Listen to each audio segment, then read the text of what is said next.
want to go ahead and tell people kind of what your project is about, including, Spidey NYC, the first project that you did, Yeah. and everything after that, if you want to kind of go in depth. Of course. So, We Are Spidey is a sequel series to my previous work, which is Spidey NYC. The same character from the previous project, and he is now dealing with imposter syndrome.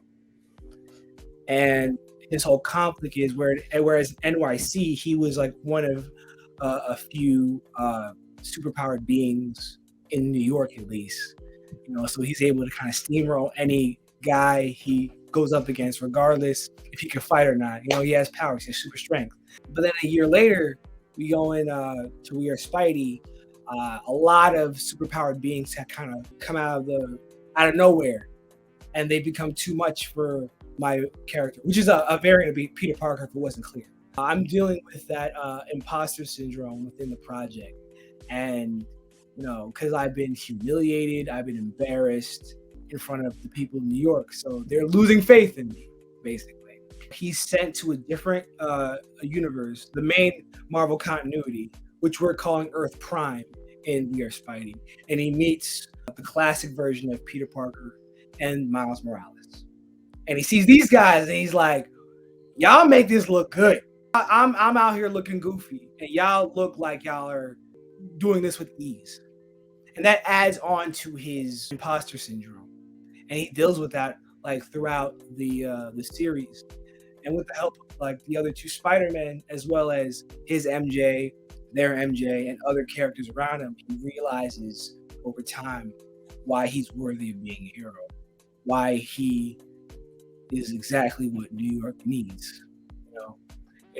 And the whole idea about Spidey NYC as a concept, because We Are Spidey falls under the entire concept of Spidey NYC.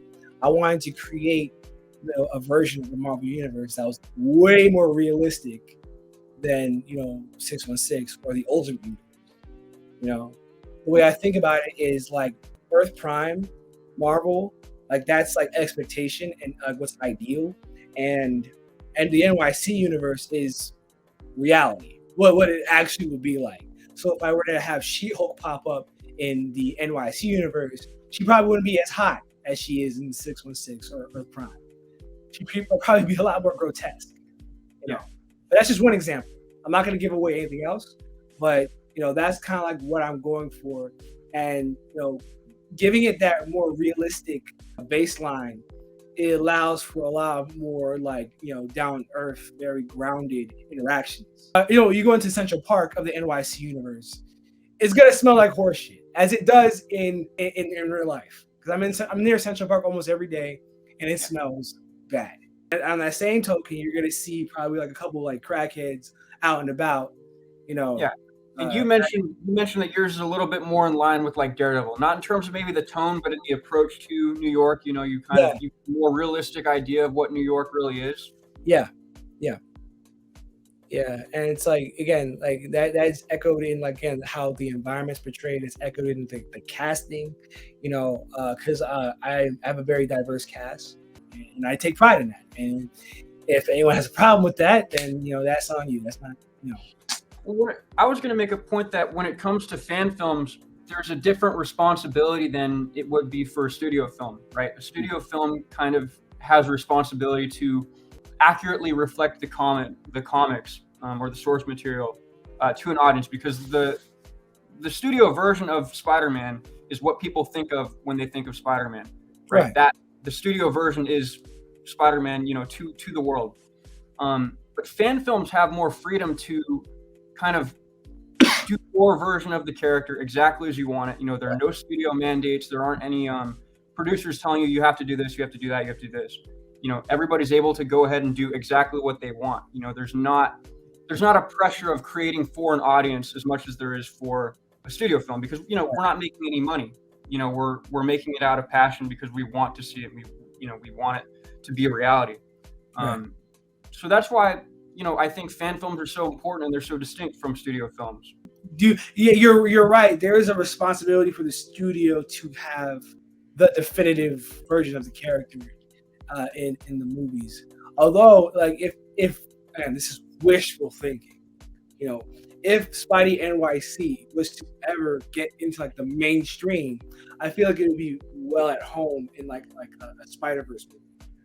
Mhm. You know, like if he was like in the pantheon of like, spider people that you see in all these Spider Verse crossovers, like rallying behind the main continuity Peter Parker.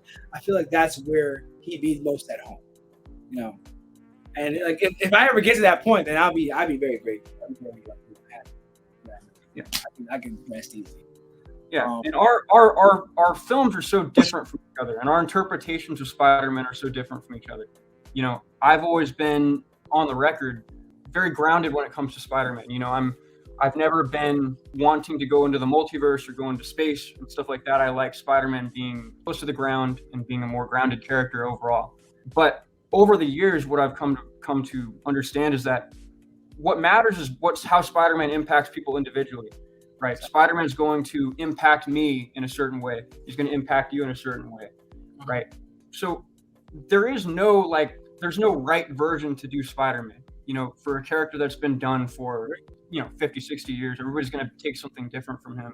So I obviously have a very distinct interpretation of Spider-Man, a very distinct way I like to see the character. But there are other interpretations of the character that are so wildly different, and they're all equally as valid.